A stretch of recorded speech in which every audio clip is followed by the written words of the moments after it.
Hi guys, so a little bit of an update regarding the ITC DNA. So this case is proving to be very expensive to manufacture, and it's also quite bulky, so I've just knocked this prototype up using one of my standard cases.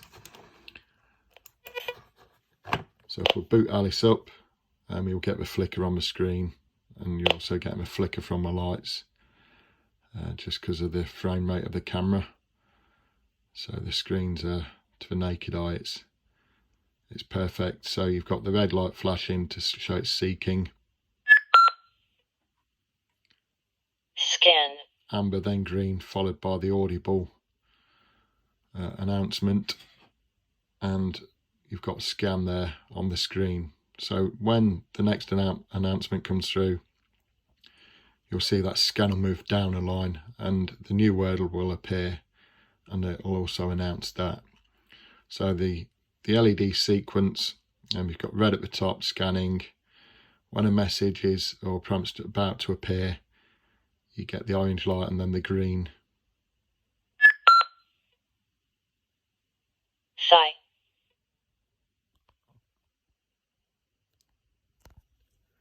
So this will be probably in the region of about £2.40 now instead of £3.30. That's Great British pounds. And I'll be building a batch. I've already got pre-orders for 7 units, and I'll be aiming to get those built for December sales.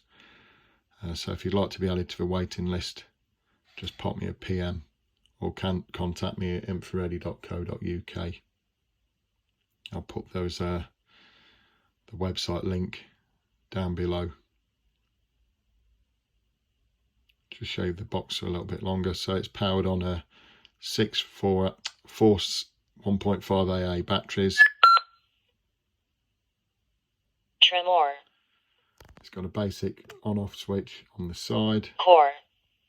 There's a double message just come through,